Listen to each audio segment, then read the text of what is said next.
오늘 설교는 소원과 필요라고 하는 제목으로 설교하도록 하겠습니다. 여러분, 설교에는 설교자의 의도가 있어요. 여러분, 제가 어떤 의도를 가지고 계속 최근에 설교를 하고 있겠습니까? 이걸 모르고 있습니까, 여러분들이?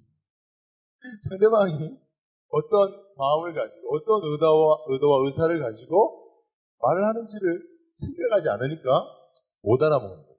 제가 여러분 어떤 의사를 가지고 어떤 의도를 가지고 계속 설교하고 있을까요? 네? 그렇죠. 전도죠. 전도. 네.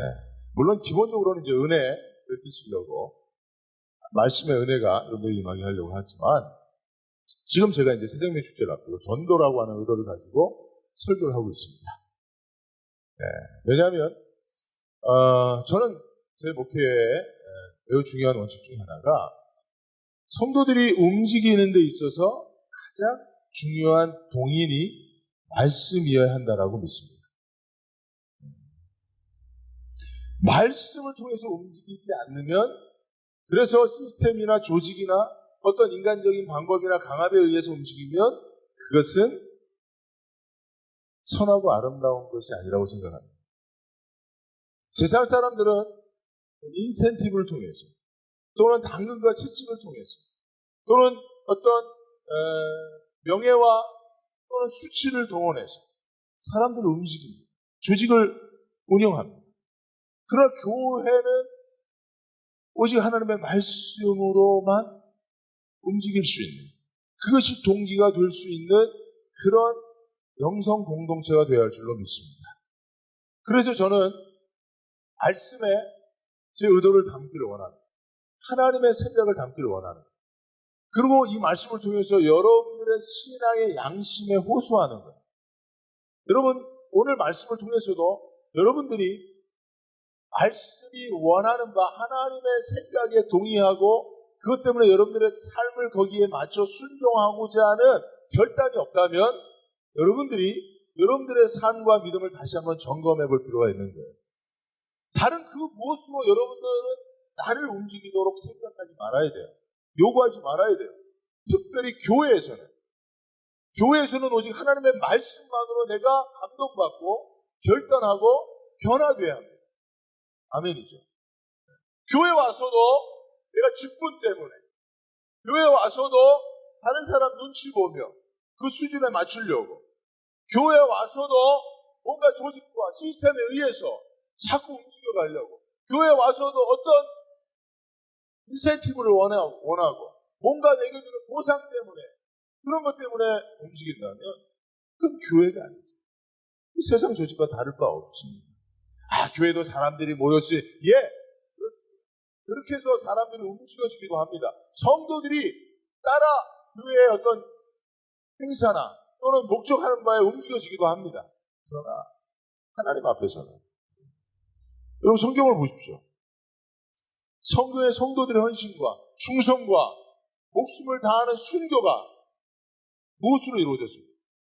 오직 하나님의 말씀입니다. 그 말씀 앞에 감동된 성령에 감동된 자들의 순수한 자기 결단으로 그 모든 일이 이루어진 거죠. 그렇죠? 그러니까 여러분 오늘 저는 그런 기대를 가지고 또 말씀을 전하는 거예요. 그런 소망을 가지고 말씀을 전하는 것입니다. 오늘 소원과 필요라고 하는 제목으로 말씀을 전하는데 사정이 좀 깁니다만 여러분 혹시 이 제목의 설교를 제가 한 것을 기억하신 분 있습니까? 다행인지 불행인지 모르겠어요. 제가 사실은 제 기억으로는 제가 이전에 한 설교를 다시 끄집어내서 한 적이 없어요. 제가 이제 2001년도에 교회 개척하고 지금 쭉 목회를 하면서 제가 이전에 이 설교를 했는데 기억하면서도 그 설교를 다시 한 적은 없습니다. 근데 물론 확신할 수는 없어요. 왜냐? 기억에 한계가 있어요. 한 설교를 또 했을 수도 있습니다만은 제 기억 속에는 의식적으로는 없어요. 근데 이 설교는 제가 처음으로 한 8, 9년 전에 한 설교입니다. 저도 제가 한 설교를 거반 잊어버려요. 무슨 설교를 했는지 몇 년 지나면 다 잊지요. 근데 이 설교는 제가 잊지 않고 있는 설교 중에 하나고, 이번에 여러분들에게 이 설교를 하고자 하는 마음이 있었어요. 성령의 감동이라고 믿습니다. 아마도 하나님께서 여기 계신 분들 중에 이 설교를 꼭 들어야 할 분들이 있어서 제 마음을 감동하신 거라고 저는 그렇게 믿습니다. 누굴까요? 나라고 생각하시고, 나라고 생각하시고 말씀을 드렸으면 좋겠습니다. 소원과 필요, 영어로 하면 want와 need입니다. 이 정도 단어는 아시죠? want, 내가 바라는 것과 need, 나의 필요라고 하는 것입니다. 세 가지 대지로 설교할 겁니다. 먼저는 소원에 대해서, 두 번째는 필요에 대해서, 세 번째는 하나님의 소원에 대해서. 이렇게 세 가지예요. 먼저는 소원에 대해서 얘기하겠습니다. 여러분, 우리가 소원이 있어야 할 줄로 믿습니다. 소원. 제가 그런 인터뷰를 본 적이 있어요. 탑골공원에서 어떤 기자가 할아버지 한 분에게 인터뷰했어요. 탑골공원 아시죠? 우리 어르신들의 어떤 모임의 장소로 그렇게 탈바꿈한 종로에 있는 탑골공원에 할아버지 할머니 많이 모여들게 했어요. 어떤 할아버지한테 기자가 인터뷰했습니다. 할아버지 제일 힘드신 게 뭐예요? 사시면서 제일 지금 힘들고 어려운 게 뭐예요? 여러분들은 뭡니까? 여러분들은 뭐가 제일 힘들고 어려우세요? 무엇이 제일 가슴 아프고 여러분들을 슬프게 하는 겁니다. 이런 식의 질문을 한 거죠. 근데 할아버지가 뭐라고 말씀하셨냐면 소망이 없는 게 힘들대요. 더 이상 바라는 것이 없는 게 힘들대요. 그게 살면서 제일 힘든 일들 중에 하나예요. 사실 나이가 들어가면 젊었을 때 가졌던 바램들이 다 의미가 없어진다고 하더라고요. 50대가 되면 예쁜 여자에 대한 바램 이런 거 없어진대요. 60대가 되면 좋은 차 타고 싶은 바람이 별로 없어진대요. 60 넘으면 젊을 때는요, 그죠? 좋은 차 한번 타보려고 막 하잖아요. 60 넘으면 그렇게 좋은 차에 대한 욕심이 없어집니다. 70 넘으면 좋은 집에 대한 욕심이 별로 없어졌어요. 좋은 집. 그냥, 기본적인 거. 난방되고, 물 잘 나오고, 바람 막아주고, 그러면 돼요. 70대 되면. 80대 되면 좋은 음식, 맛있는 음식, 이런 거에 대한 욕심이 별로 없어집니다. 이렇게 나이가 들어가면서 젊었을 때 가지고 있었던 그런 바램들, 그런 원함들이 의미 없어지긴 한다고 합니다. 그런데 이 할아버지의 고백처럼 바램이 다 없어지면 더 행복해질 것 같지만, 그러나 사람이 소원이 없으면, 소망이 없으면 삶의 의욕이 떨어지고 또 나태하고 게을러지는 거예요. 그러므로 여러분, 소원을 가지고 사시길 바랍니다. 소망이 있기를 주님의 이름으로 축원드립니다.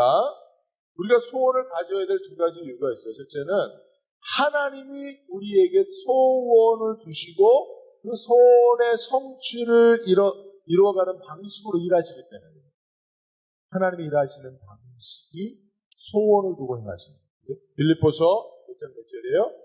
2장 13절. 너희 안에 행하시는 일은 하나님이시니 자기의 기쁘신 뜻을 위하여 너희로 소원을 두고 행하게 하시는 거예요. 하나님의 기쁘신 뜻을 이루기 위해서 그것을 성취해가는 방식이 우리 안에 소원을 두고 하나님의 기쁘신 뜻을 이루고자 하는 소원을 갖게 하사 그 소원을 이루어가는 방식으로 하나님이 일하신다는 거예요. 그러니 하나님은 반드시 소원을 가진 자와 함께 일하시는 줄로 믿습니다. 나는 아무 소원이 없어요. 나는 더 이상 바랄 것도 없어요. 이게 제일 하나님과 우리 자신을 분리시키는 그런 영적 질병이에요. 아무 생각 없이, 아무 소원 없이, 아무 바람 없이 사는 것, 그거 좋지 않습니다. 이건 불가능. 다른 종교에 보면 그냥 무욕의 삶. 여러분, 그게 좋은 게 아니에요. 아무 생각 없이 무념무상 사는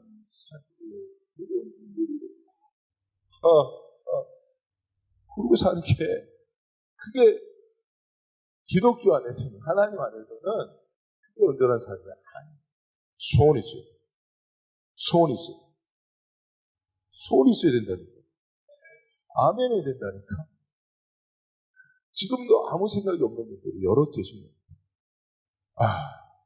예배 왔으면 됐지. 이러고 다 계신 분들입니다.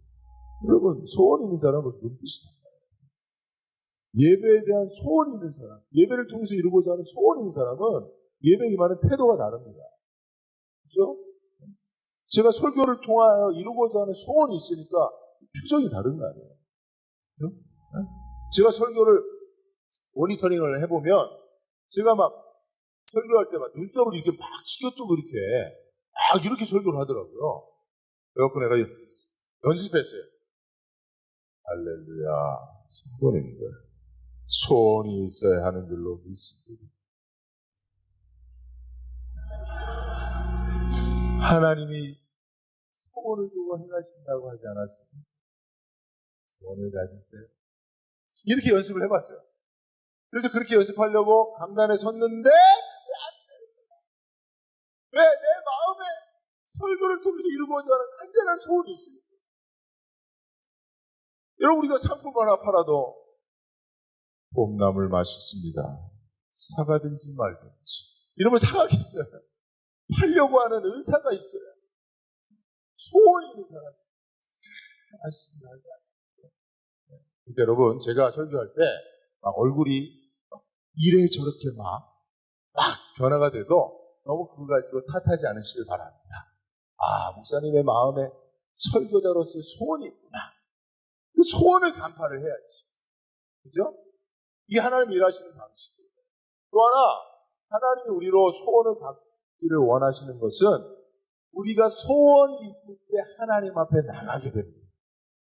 우리가 소원이 있을 때 하나님 만나게 됩니다. 여러분, 예수님이 만나주신 자들의 특징이 뭐예요? 예수님이 다 그들에게 무엇 말씀하셨어요?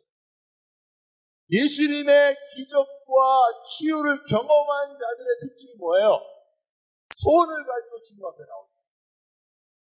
그리고 주님은 항상 주님의 이사와 기적, 치유를 베푸시기 전에 내 소원이 무엇이냐라고 공식처럼 물어보셨어요. 왜 그럴까요? 주님의 기적과 치유의 목적이 뭡니까? 주님이 내가 이렇게 놀라운 일을 이루면 능력자다라고 하는 걸 보이는 게 아니에요.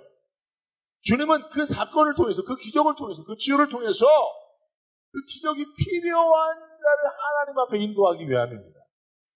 하나님의 살아계심과 그 능력을 믿고 하나님의 사랑과 그 구원을 믿고 의지하도록 하기 위해서 주님은 기적을 베푸시는 거예요. 근데 마음에 소원이 없는 사람은 주님이 기적을 베풀어도 그냥 나중에 지나고 나면 우연히 된 일일 거예요. 그냥 날 때가 됐으니 낫지 뭐, 이렇게 생각한다는 거예요. 기본적으로 우리 안에는 하나님을 부인하고자 하는 불신앙이 있습니다. 그렇기 때문에 하나님 역사하셔도요, 정말 하나님 역사, 정말 교회에서 중보하고 기도하고 안수하고 그래서 역사가 일어났는데도 나중에 가보면 하나님 다 떠나있어요. 교회 떠나있어요. 왜 그러냐면 그냥 될 때가 돼서 그렇게 이루어졌다고 그 사건을 그렇게 해석했거든요. 무엇 때문입니까? 간절함이 없기 때문에. 간절한 소원이 없기 때문에. 정말 이 문제가 해결함을 받아야 되겠다고 하는 간절한 소원이 있을 때 하나님이 그 소원을 통하여 역사하시면 그 소원을 이루신 분이 하나님인 줄로 확실히 믿는 거예요. 그 소원이 있어야 하나님 제대로 믿게 됩니다. 간절한 소원이 있어야 하나님 제대로 만나게 됩니다. 하나님이 역사하실 때 그분이 하나님인 줄로 믿게 되는 거예요. 소원을 가지세요, 여러분. 소망이 있어야 합니다. 할렐루야. 그래서 주님은 늘 우리에게 소원이 무엇이냐 물어보시는 거예요. 지난주에도 제가 설교하는 후에 주중에 우리 집사님이 목사님 설교를 듣고 마음속에 가지고 있었던 정말 그 의문이 풀렸다는, 하나님이 정말 어떤 뜻을 가지고 계신지 궁금했었는데 그 뜻이 풀렸다는. 여러분, 설교에 은혜 받고 감동받고 변화되는 사람들의 공통점이 뭡니까? 아세요? 소원이 있는 사람. 하나님 앞에 간절한 소원이 있는 사람. 그럴 때 선포되는 말씀이 날량한 하나님의 음성으로 들려지도록 하는 거예요. 여러분들 어떤 소원을 가지고 오늘 말씀을 듣고 계십니까? 생각해요. 시계추처럼 교회 왔다 가는 그런 방식이 되세요. 그죠? 오늘도 하나님 앞에 간절한 소원을 가지고 나왔을 때 하나님의 말씀을 통해서, 예배를 통해서 이 소원을 향한 그 말씀을, 그 응답을 주신다라고 그런 기대를 가지고 나왔을 때 하나님 말씀을 듣게 되고 하나님 만나고 돌아가게 되는 줄로 믿습니다. 그럼 오늘 말씀에서 보면 21절에 우리는 그분이야말로 이스라엘 구원하실 분이라는 것을 알고서 그분에게 소망을 걸고 있었던 것입니다 라고 말합니다. 여러분, 제자들이, 이 엠마오로 가는 그 제자가 예수님을 찾아가 만나고 그분의 제자가 되어 지금까지 살아온 가장 중요한 동인이 뭐냐? 소원. 자기들이 가지고 있었던 이스라엘에 대한 소원. 그게 예수님을 만나게 되고 예수님 제자 되게 만든 거예요. 소원이 있는 자가 주님을 만나게 되는 줄로 믿습니다. 여러분, 세례 특세를가 진행 중입니다. 여러분, 나와 무관하게 여기시는 분들도 여러 계실 거예요. 여러분, 기도하지 않는 가장 큰 이유가 뭔지 아십니까? 소원이 없어요. 소원. 마음에 하나님이 이루어 주셔야만 하는 소원이 없으니까 기도 안 하고도 내 힘으로 사는 거예요. 이렇게 사는 거예요. 여러분, 여러분들의 삶이 정말 여러분들의 힘과 능력으로만 가능할 거라고 믿으면 기도 좀 덜 하셔도, 제가 이렇게 말하고 싶지 않아요. 기도 안 하고도 여러분들이 그냥 인생 사는데 문제 없다라고 여기는데 왜 기도하라고 하겠어요? 교회 새벽기도 자리 채우라고 그런 거 필요 없는 거예요.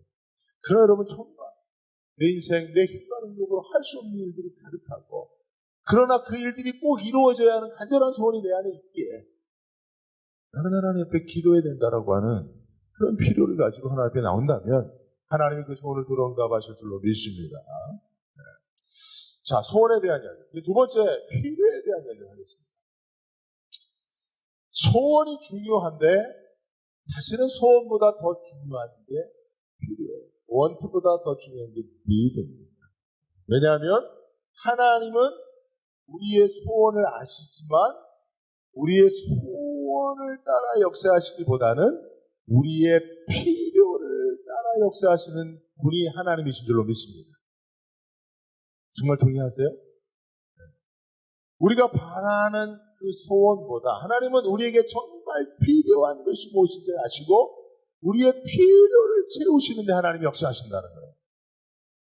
그러므로 여러분, 우리가 사실은 나의 소원보다 정말 내게 필요한 것이 무엇인지를 아는 것이 중요합니다. 그리고 우리가 사랑한다는 것은 누군가를 위해서 수고하는 것입니다. 사랑의 수고죠. 근데 우리의 수고가 정말 그에게 향한 나의 사랑으로 인정되려면 그의 필요를 알고 수고해야 되는 거예요. 배불러 죽겠는데 맛있는 거 사줄게 가자. 내가 널 사랑해서 그래. 그러고 배부른 사람, 배 터지겠는 사람 끌고 맛있는 데 데리고 가면 어떻게 돼요? 사랑을 못 느끼는 거지. 그죠? 그 사람이 정말 필요한 게 무엇인지, 그 사람이 정말 자기 이야기를 들어줄 사람이 필요했다면, 그죠? 그 사람이 정말 마음의 슬픔과 자기의 눈물을 닦아줄 사람이 필요했다면, 그 사람에게 밥 사주는 것보다 그냥 물 한 잔 시켜놓고 그 사람 이야기를 한없이 들어주는 게 진정한 사랑인 줄로 믿습니다. 왜 우리가 서로 사랑하지 못하느냐? 필요에 대한 인식이 부족하기 때문에 그래요. 내 아내와 내 남편과 내 자녀들이 뭐가 필요할지 몰라요. 내가 배고프면 상대방도 배고플 줄 알아요. 내가 배 안 고프면 상대방 너무 배고플 때도 배 고픈 줄 몰라요. 자기의 원함을 따라만 사는 인생이 우리의 연약한 인생인 줄로 그렇게 생각을 합니다. 여러분, 오늘 엠마오로 가는 이 두 제자, 예수님이 동행해 주셨습니다. 근데 동행하고 있는 예수님을 이들이 알아봐요, 몰라봐요? 몰라본단 말이에요. 왜 몰라볼까요? 왜 몰라볼까요? 예수님의 제자라니까요. 예수님의 제자들이에요. 물론 12제자는 아닌 것 같아요. 그러나 12제자와 함께 할 수 있는 아주 핵심 제자들 그룹 중에 한 사람들입니다. 이 사람. 12제자들을 직접 만나러 가니까 이 뒤에 장면을 보면, 근데도 예수님을 지근거리에서 늘 섬겼던 그런 제자들인데 예수님이 자기들의 여정에 동행하는데 몰라봐요. 왜 몰라볼까? 왜 몰라볼까? 여러분들도 저를 지금 몰라보는 것 같아요. 왜 몰라볼까? 물론 예수님이 부활하셨기 때문에, 부활의 영광의 몸을 덧입으셨기 때문에 좀 변화되셨어요. 그래서 몰라볼 수도 있습니다만은, 그러나 성경이 의미하고 있는, 시사하고 있는, 암시하고 있는 바를 우리 찾아봐야 돼요.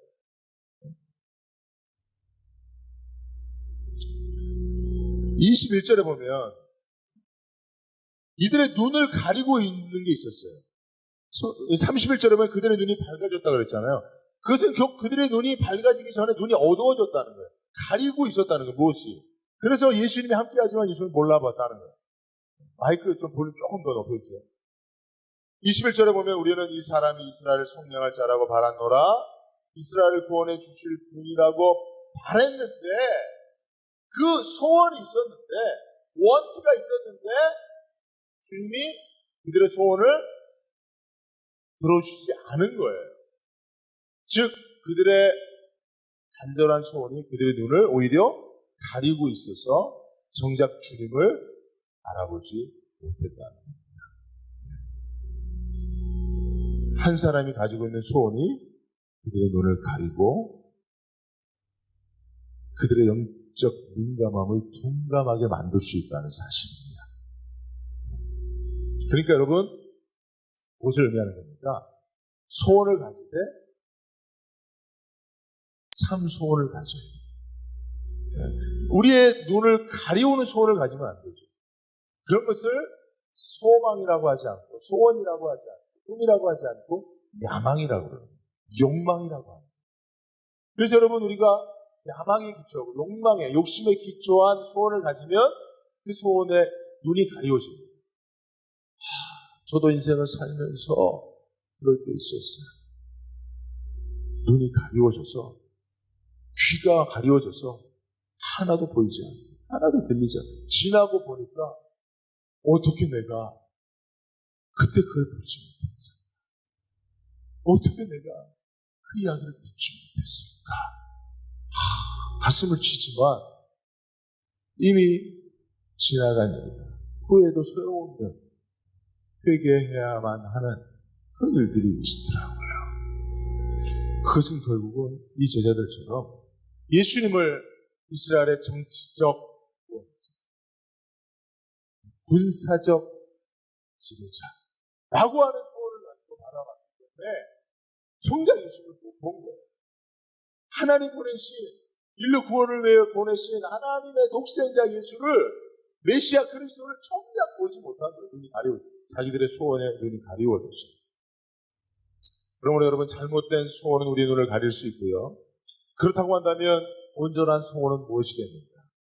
무엇에 기초한 소원이겠습니까? 우리의 필요에 기초한 소원이 우리의 눈을 가리우지 않는 소원이 되는 줄로 믿습니다.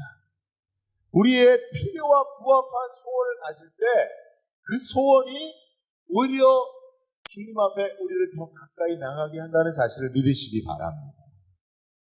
그러니까 여러분, 우리는 소원을 가질 때 우리의 필요가 무엇인지를 알아야 돼요. 그리고 그 소원이 우리의 필요에 부합하고 필요를 채워가는 소원이 될 수 있어야 합니다. 하나님은 소원이 아니라 필요를 따라 역사하신다고 했잖아요. 그죠?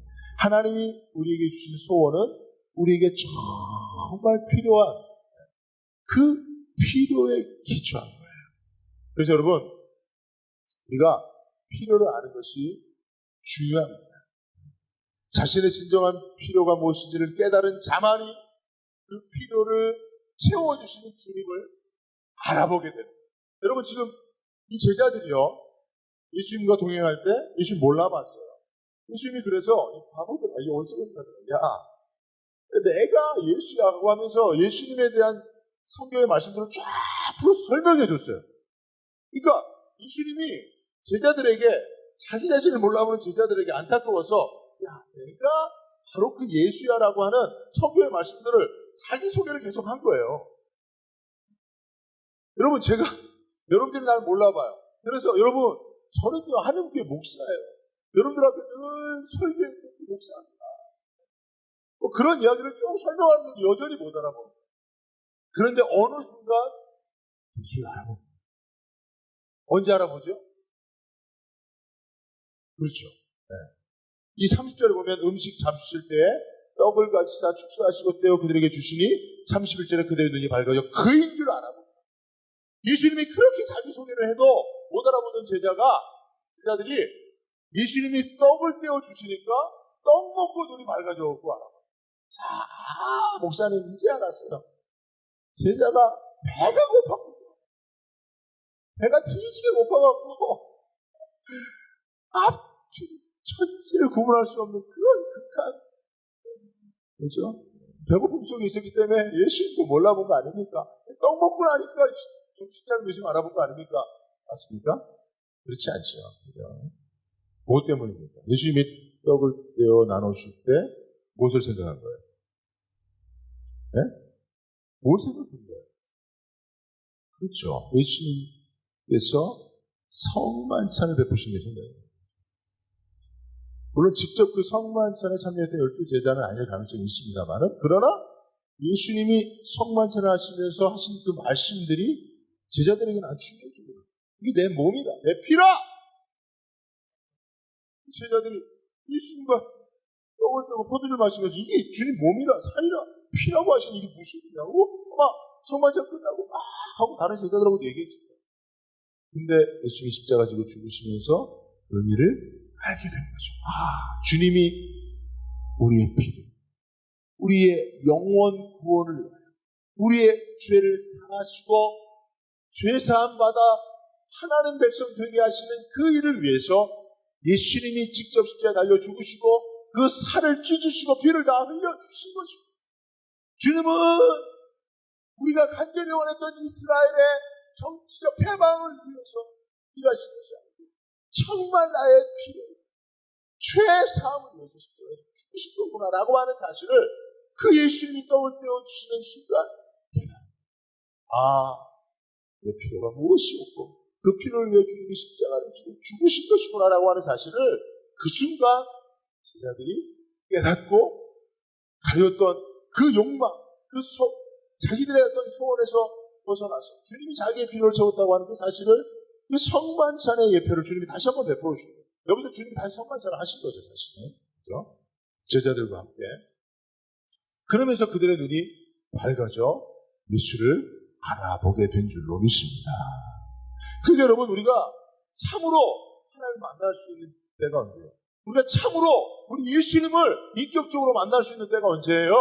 우리의 가득한 욕망, 소원을 내려놓고 정말 우리의 필요를 따라 십자가를 치고 죽으시기까지 우리를 사랑하시는 주님을, 우리의 필요를 채우시는 주님을, 우리의 필요가 무엇인지를 절실히 깨닫고 주님을 만날 때 그때 우리가 주님을 바로 알아보게 되는 줄로 믿습니다. 그러니까 여러분, 아직도 우리가 교회 오면서 내가 원하는 원트, 내 바램, 내 인간적인 소원, 그것을 어떻게 하면 교회 가면 이룰 수 있지 않겠나 하고 성전들을 밟고 기웃거리다 가지 마시기 바랍니다. 그러면 주님 못 만나요. 그 소원이 안 이루어지면 교회는 아닌가 봐. 절에도 한번 가볼까? 점집에 한번 가서 물어볼까? 이렇게 되는 거예요. 주님이 우리의 바램도 원투도 아세요. 소원도 아세요. 그러나 주님이 일하시는 첫 번째 일하시는 목적은 우리의 필요를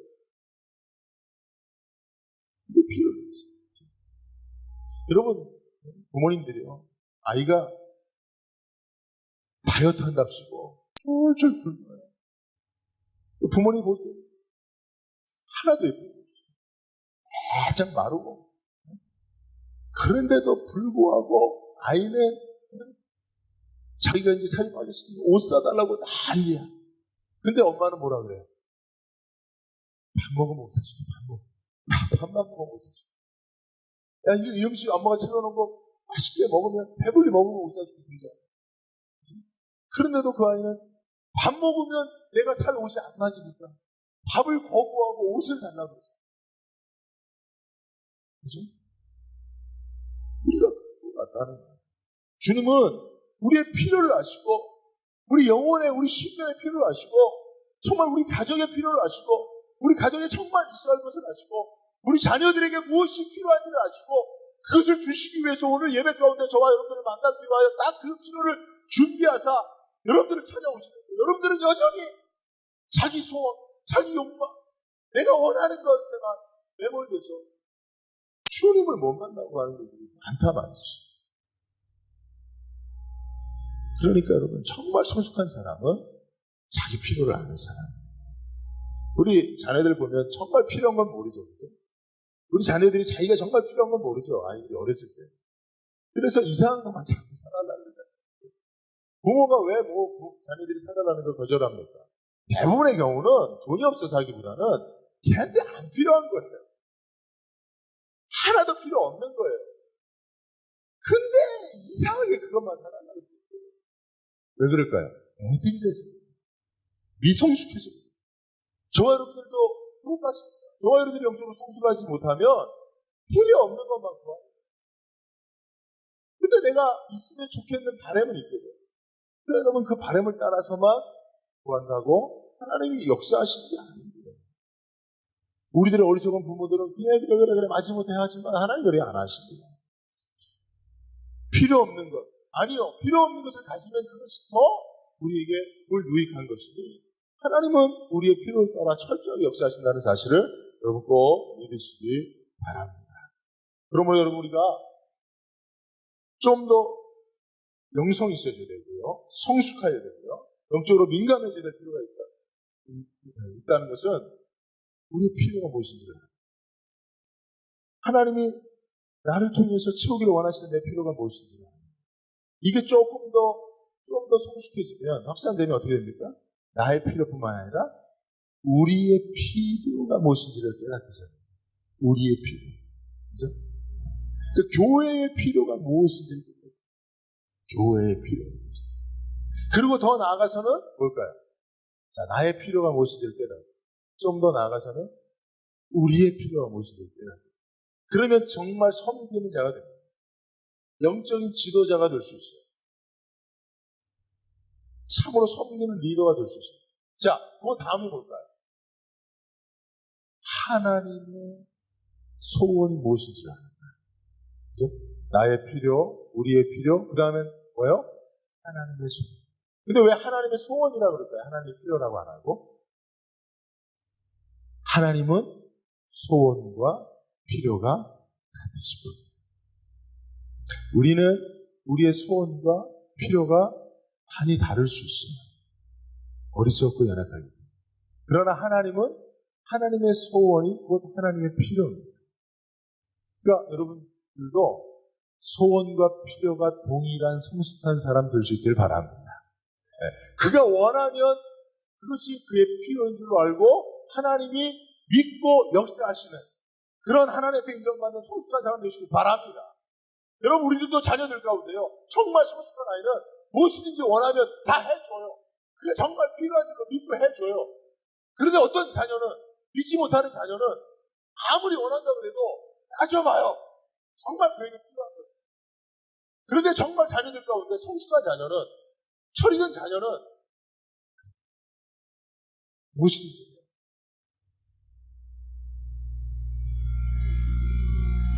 저희 아이들 가운데 제가 많이 위로받는 것, 여러분들을 위해서 때문에 위로받지만, 우리 아이가 그런 얘기를 했어요. 아이 중에 한 명이, 아이가 많기 때문에 누구라고 얘기하기 쉽지 않습니다. 자기가 기도하는 거의 95%가 아버지를 얘기해요. 아버지. 자기가 공부하는 유일한 이유가 아버지예요.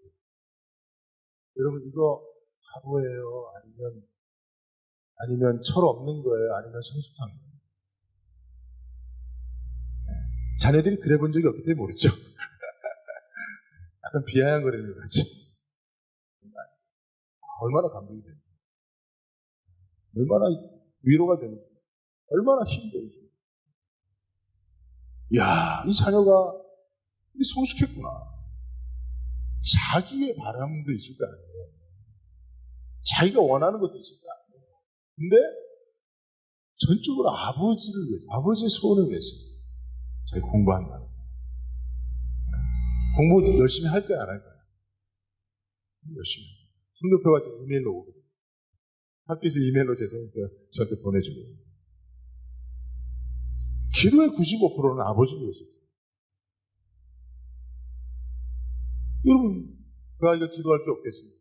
근데, 이게 사람이요, 자녀가 성숙해지면요, 이렇게 돼요. 물론, 아직 더 많이 성숙해야 되겠죠. 근데, 우리도 마찬가지입니다. 우리 하나님 앞에 나와서 기도할 때, 우리 소원이 왜 없겠어요? 우리가 정말 이루고자 하는 일들이 왜 없겠어요? 그럼에도 불구하고, 교회를 위해서 기도하고, 주님의 간절한 소원을 따라 기도하는 자가 되어진다면, 그가 성숙한 자인 줄로 믿습니다. 저와 여러분들이 그런 성숙한 자가 되기를 원해요. 근데 그 기도의 가장 기초적인 마음에는 그런 신뢰가 있는 거예요. 하나님은 내 필요를 아시고 그것을 위해서 역사하시고 채우신 분이라고 하는 확실한 신뢰가 있어요. 그러니까 내가 그거 붙잡고 실험하지 않아도 된다고 하는 믿음이 있는 거예요. 그러니까 나는 하나님의 소원을 위해서, 하나님이 무엇을 필요로 하시는가를 위해서 살아가는 거죠.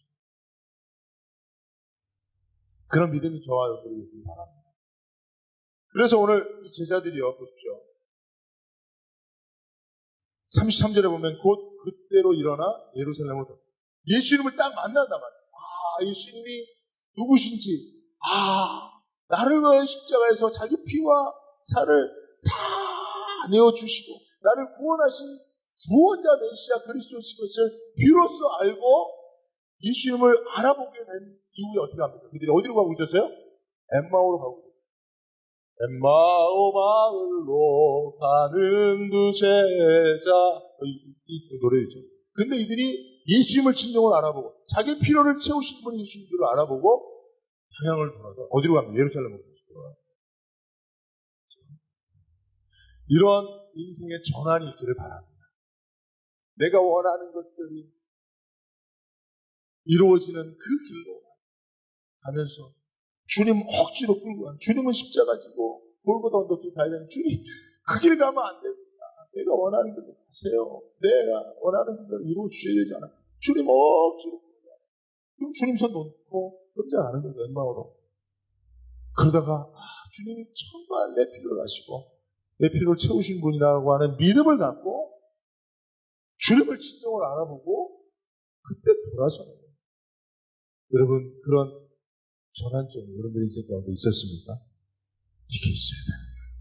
왜냐하면요, 이들이 왜 돌아섰습니까? 사실은 누가복음 24장 46절 49절 읽어드릴게요. 또 이르시되 이같이 그리스도가 고난을 받고 제3일에 죽은 자 가운데서 살아날 것과 또 그의 이름으로 죄사함을 받게 하는 회개가 예루살렘에서 시작하여 모든 족속에 전파되면서 기록되었습니다.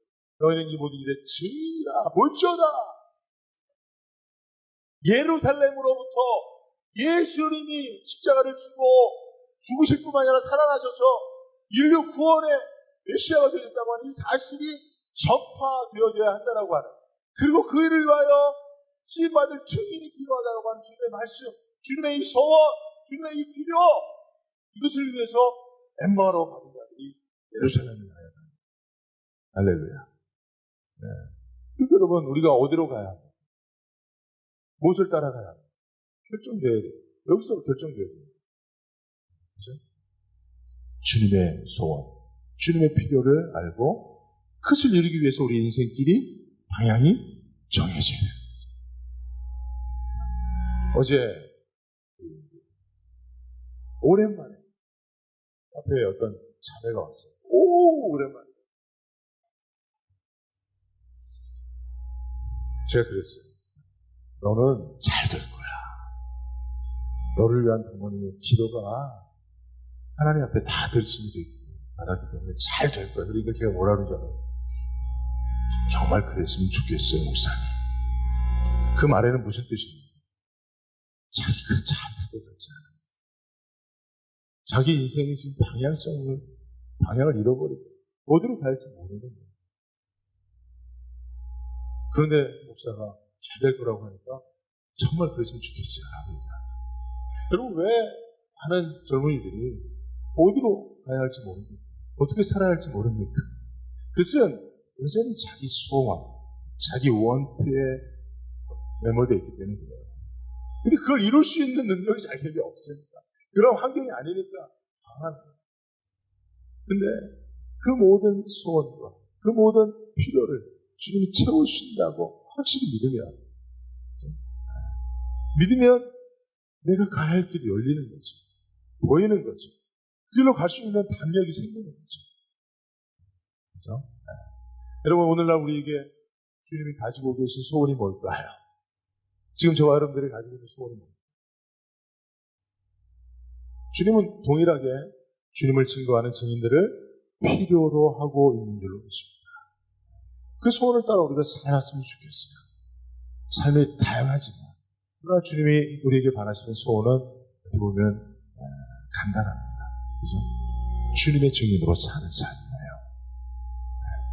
그 삶을 여러분 살아가면서 만나는 영혼들에게 예수를 드러내 주시면 되잖아요. 뭐 여러분들이 막 안수합시다, 기도합시다, 뭐 그런 거 하라는 거 아니잖아요. 일장 연설 복음을 막 설교하는 거 아니잖아요. 그냥 여러분들이 믿는 예수님은 여러분들의 모습과 삶을 통해서, 존재의 울림을 통해서, 작은 성경을 통해서 드러내는 거죠. 예수의 증인으로 사는 거죠. 그런 작은 순종을 통해서도 주님의 소원이 이루어질 수 있다, 주님의 필요가 채워질 수 있다면 주님, 난 그렇게 살겠습니다 라고 그렇게 마음에 소원을 가지고 사는 거죠. 그래서 여러분, 정말 오늘 말씀 통해서 제가 결론적으로 추구하는 것은 우리의 소원, 곧 우리의 필요, 이것이 하나님의 소원과 필요, 이것이 등식, 이퀄이 될 때, 이것이 다 같을 때, 그것이 정말 주님이 기뻐하시는 삶이 아닌가 생각을 합니다. 그럴 때 주님이 기뻐하시고 감동하실 줄로 믿습니다. 기도합니다. 우리가